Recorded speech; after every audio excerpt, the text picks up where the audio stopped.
Welcome back, fellow metal abusers. Today, we are diving straight into another chaotic masterpiece. I found this completely uncooperative piece of flat steel bar stock on my wall rack, and instead of leaving it alone like a sane person, I've decided it's going to become a custom patterned knife. Join the forge and subscribe if you enjoy watching impossible ideas become real.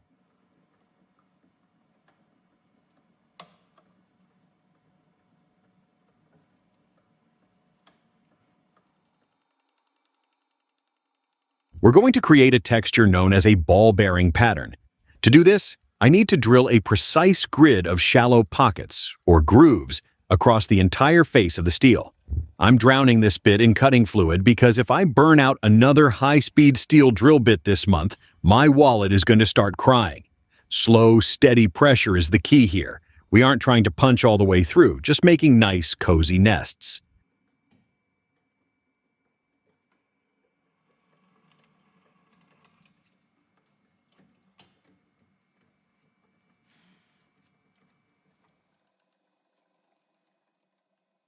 If you think blacksmithing is all dramatic sparks and giant hammers, welcome to the glamorous world of drilling holes for 20 minutes straight.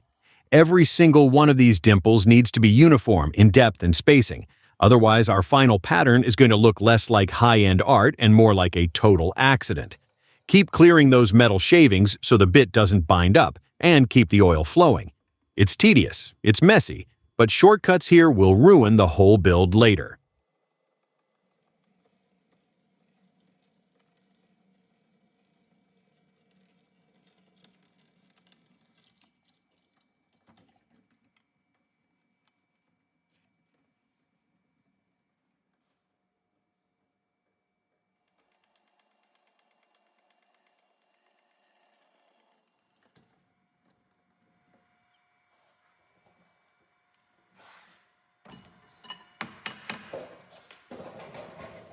All right, the heavy drilling is finally done, and my arms are vibrating. After a quick cleanup to remove all the sharp burrs and oily residue, it's time for the fun part. We are taking high-carbon chrome steel ball bearings and dropping one into every single pocket we just carved out. They fit into these dimples like a glove.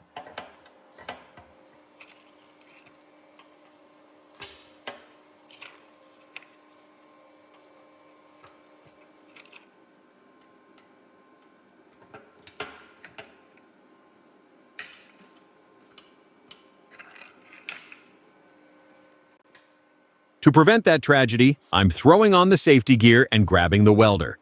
We need to structurally secure each individual ball bearing to the plate with a solid tack weld.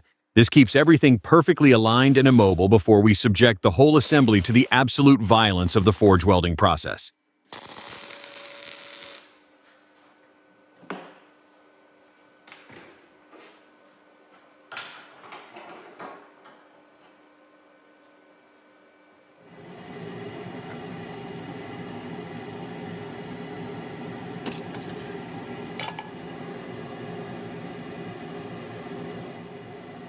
Time to wake up the forge and get these coals screaming.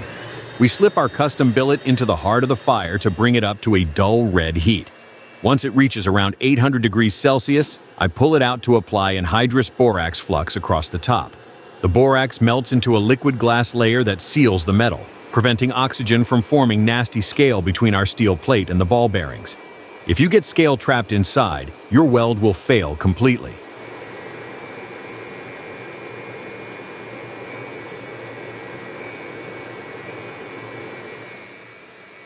Back into the fire it goes, and this time we are blasting the air to crank the temperature all the way up to a brilliant yellow heat, roughly 1200 degrees Celsius. This is the critical forge welding threshold where the molecules are ready to bind.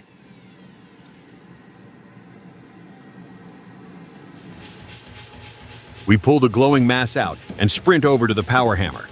Gentle taps at first to squash the spheres down, forcing out any liquefied flux and ensuring a flawless, gap-free solid-state bond across the entire face.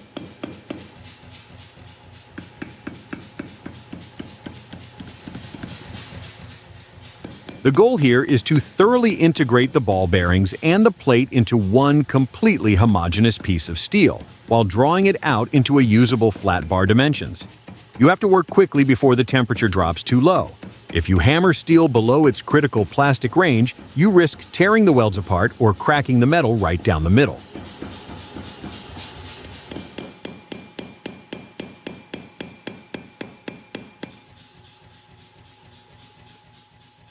Look at that flat, solid bar. The ball bearings have been completely compressed and drawn out into the core structure. I'm turning the billet on its side to square up the edges and ensure the thickness is uniform from end to end. Once it starts losing that bright orange glow and shifts to a dull red, it's time to stop hammering and put it straight back into the coal forge for another heat cycle. Forging is a game of patience and constant reheating.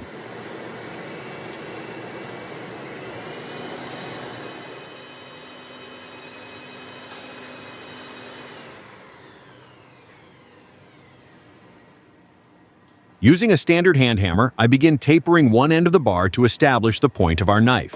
Notice the angle of my hammer blows. I'm striking at a slight forward angle to drive the hot steel down and forward, slowly coaxing out a clean, sweeping drop point profile.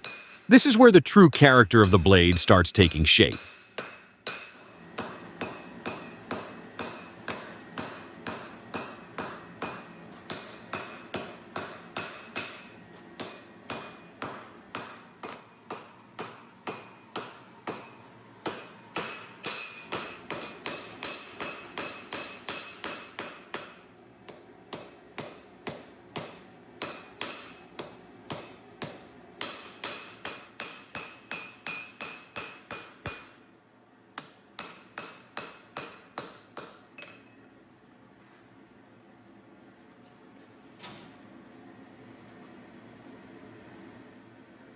One final heat to clean up the profile and fix any minor warps along the length of the blade.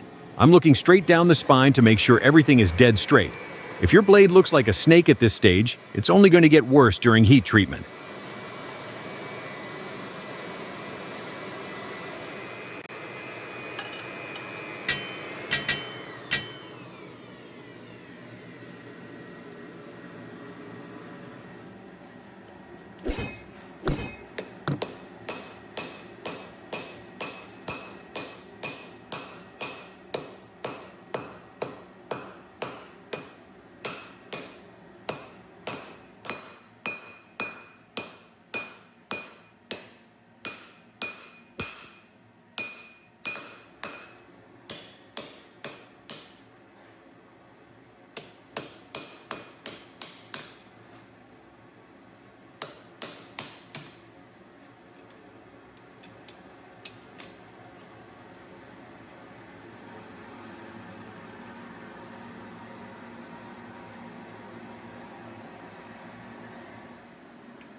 Now that the steel has cooled down enough to touch without melting my gloves, it's time to say goodbye to our trusty rebar handle.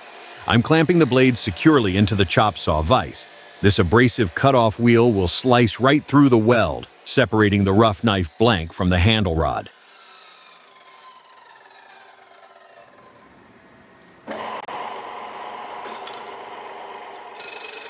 Now we move on to the grinding phase to refine the shape and clean off all that ugly forge scale. I'm starting on the heavy-duty disc sander, establishing the flat profile of the spine and cleaning up the rough edges. It's loud, it's dusty, and it's the best way to turn a blocky piece of forged metal into something sleek and functional. Watch your finger placement here. One slip on a spinning disc sander will clean your fingerprints off permanently.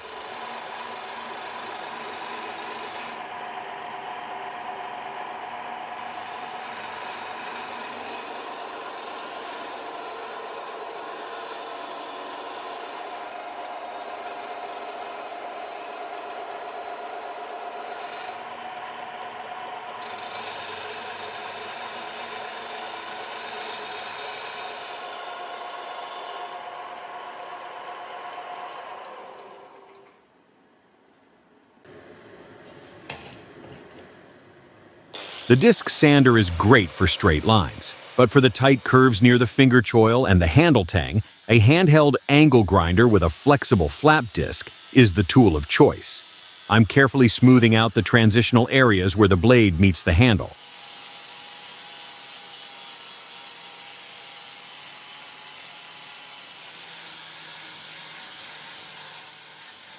We are cleaning up the entire perimeter of the tang now. A full tang knife like this needs to be perfectly flat and square along the edges, so our handle scales will sit flush without any ugly gaps. It's looking rugged but refined, exactly what we want for a heavy-duty field knife.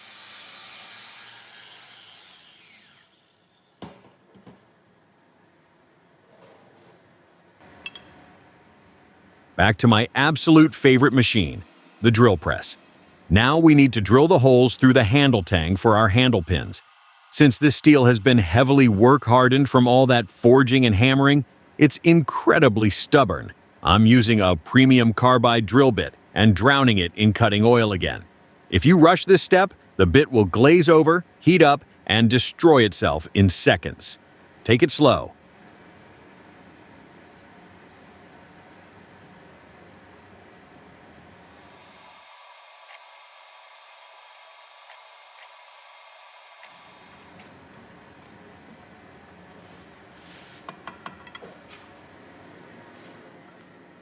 After wiping off the oil and metal chips, we can start working on the handle layout. I'm grabbing a thick block of wood, placing our steel tang directly on top, and using a marker to trace out the exact contour of the handle. This gives us our cutting template for the bandsaw later.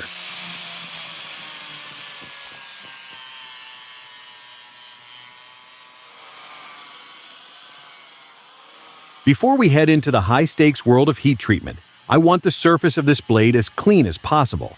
I'm using an angle grinder with a high-grit sanding disc to polish away any remaining deep forge pits or scratches on the flats.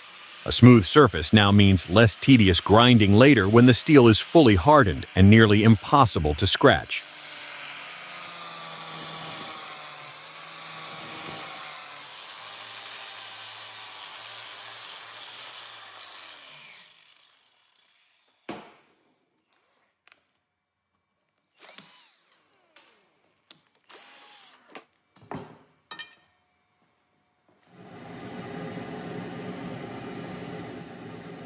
Now that the geometry is refined and the profile is completely dialed in, it's time to prepare for the most stressful part of any knife build, the oil quench.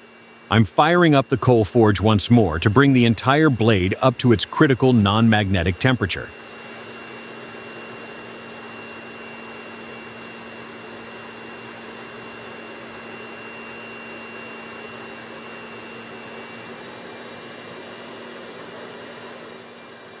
We plunge it straight down into a vertical tube of warm engine oil. This rapid cooling traps the carbon molecules, turning the steel incredibly hard but brittle. Out of the oil it comes, smoking hot and covered in black residue.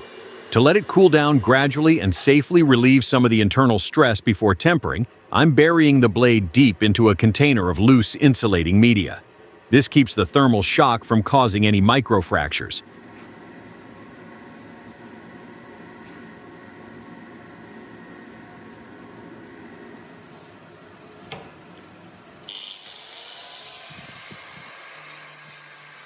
Now it's time to clean off that nasty black quench scale to see what we're working with. I'm using the angle grinder with a fine conditioning disc to carefully brighten up the steel. The sparks flying off the wheel are short and bunchy, which is a perfect indicator that our high-carbon steel successfully hardened to maximum efficiency.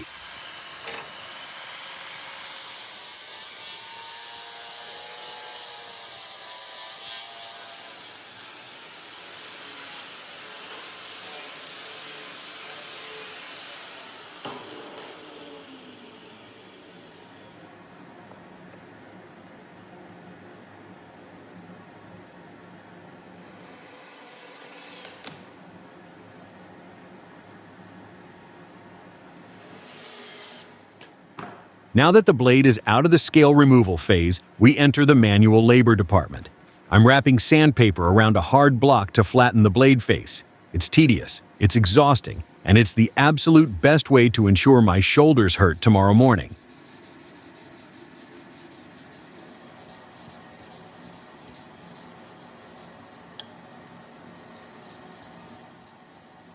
still scrubbing away, switching directions to crosshatch the scratch pattern.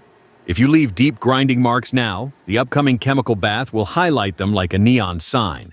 Hard work builds character, or at least that's what I tell myself to keep going.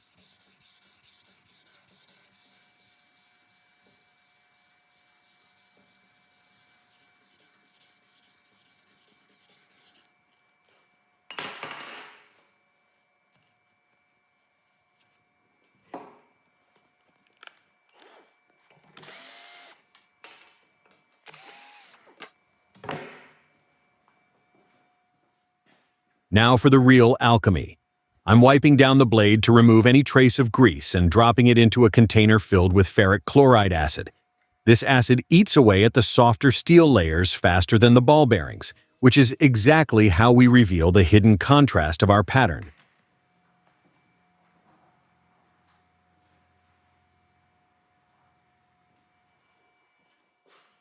After letting it cook in the acid bath, we pull it out and dunk it straight into a bucket of water to neutralize the reaction. A quick scrub with some fine abrasive paper underwater instantly reveals those gorgeous, high-contrast concentric rings from our ball bearings.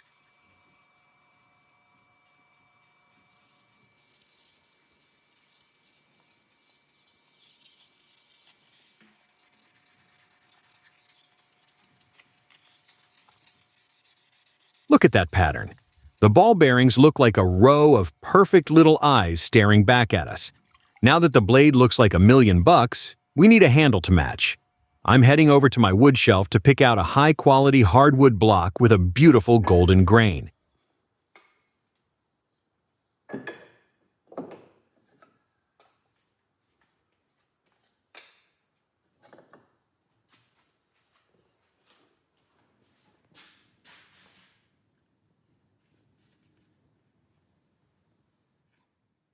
Placing our newly etched blade onto the wooden handle block and securing it with a sturdy red clamp. The drill bit easily cuts through the organic material, perfectly matching the alignment of our knife tang. One side down, one more to go.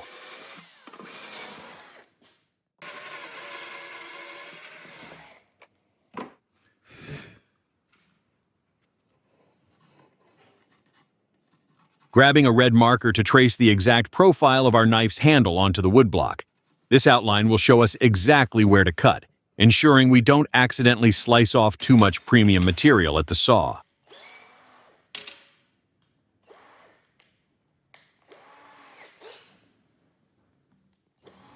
Time to drill the counterpart holes on the matching handle scale. I am repeating the same careful depth adjustment to make sure the pockets on both sides match perfectly. A little blast of compressed air to clear out the sawdust, and we're ready to head over to the saw.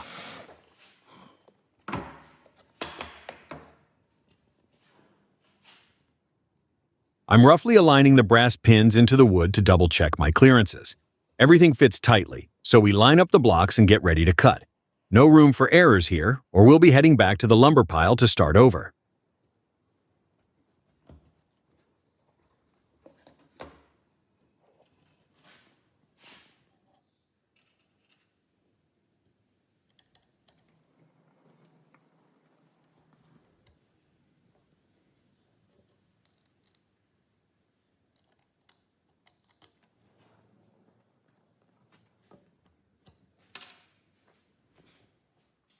Over at the bandsaw, I'm carefully trimming the hardwood blocks down to size. I'm cutting in small, manageable segments just outside our red layout lines. Don't rush the blade through tight turns, or you'll bind the saw band or scorch the wood grain.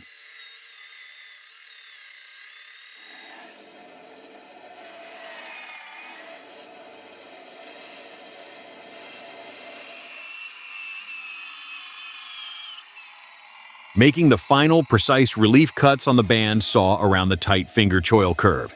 Managing small blocks near a screaming blade means you really have to watch your fingers. Let the tool do the cutting, clear the scraps, and let's move out.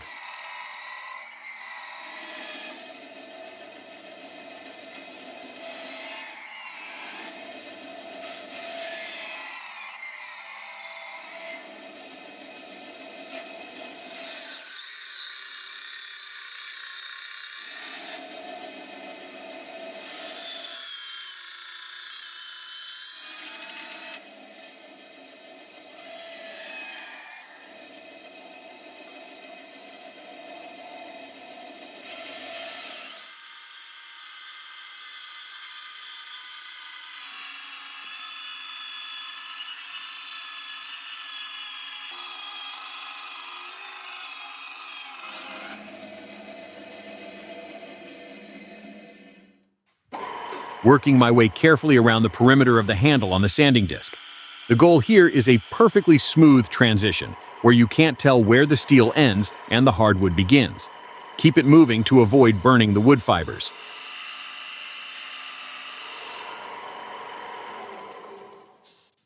Back at the bench, it's time to undo the temporary bolts with a tiny hex key. It's a bit tedious, but we need to check the internal fit before the final glue-up. With the bolts out, the wooden scales pop apart cleanly. I'm inspecting the alignment pins and test-fitting the etched blade directly onto the hardwood face. Every single component needs to seat flawlessly with absolutely zero gaps, or this handle is going to look like a total amateur job.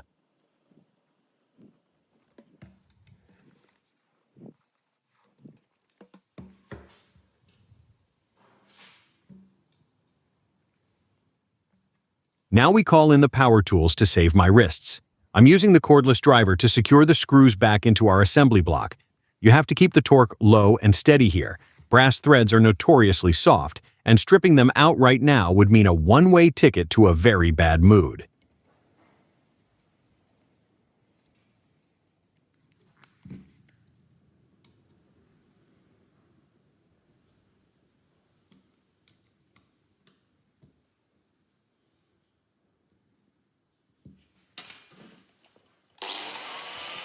I've reassembled the knife with permanent epoxy and pins, clamped it in the vise, and now I'm using an angle grinder with a flexible flap disc to sculpt the handle into a comfortable, rounded shape.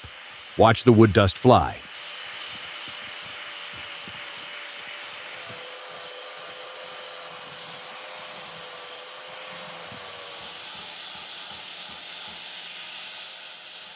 Using light, sweeping strokes with the angle grinder to round off all the sharp corners. I'm creating a gentle palm swell in the center of the handle, which drastically improves ergonomics and reduces hand fatigue during heavy field use.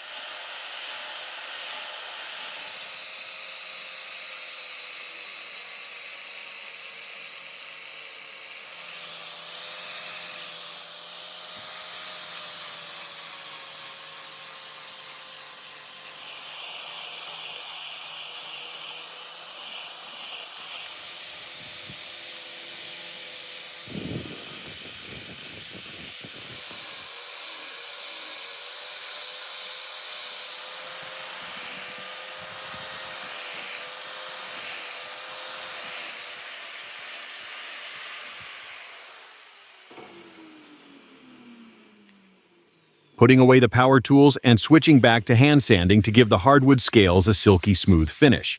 I'm using progressive grits of sandpaper, rubbing down every curve until there are absolutely no tool marks left behind.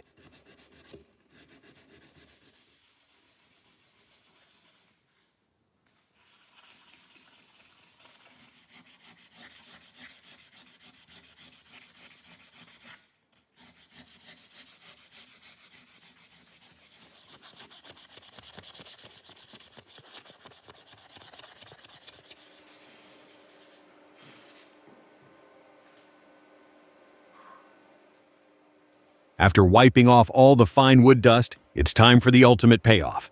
I'm pouring a generous amount of premium finishing oil over the raw wood and rubbing it in. Watch that grain instantly come alive with rich golden depth.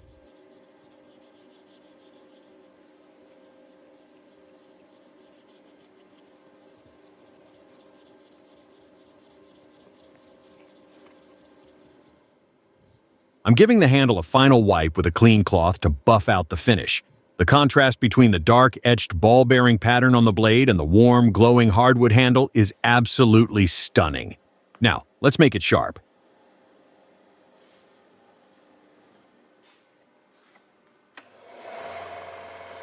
Firing up the vertical belt sander to grind the primary cutting edge. I'm holding the blade at a steady 20-degree angle against the spinning abrasive belt. A massive shower of bright orange sparks means we are cutting through serious steel here.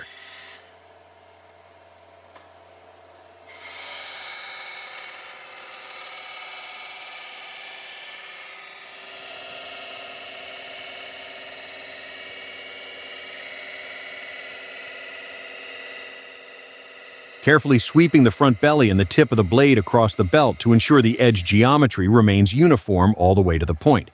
Light pressure is key here, so we don't overheat and ruin our temper right at the apex.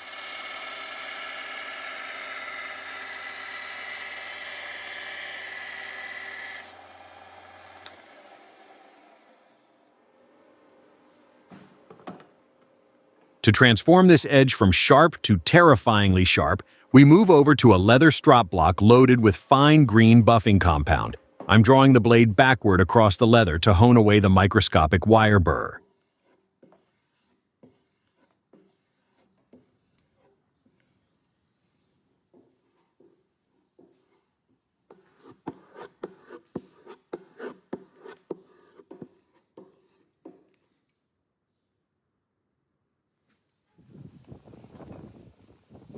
First test, a brutal chopping challenge on a dense, seasoned log. The knife bites deep into the wood with every single swing, showing absolutely no chipping or rolling along the cutting edge.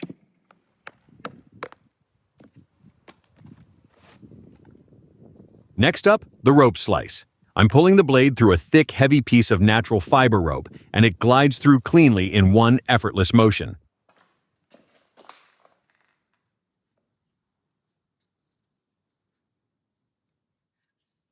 And there you have it, folks. The final masterpiece resting proudly on the anvil. From a boring piece of flat bar and loose ball bearings to a stunning, high-performance, custom field knife. Thanks for hanging out in the shop today. Don't forget to smash that subscribe button, and I'll catch you on the next build.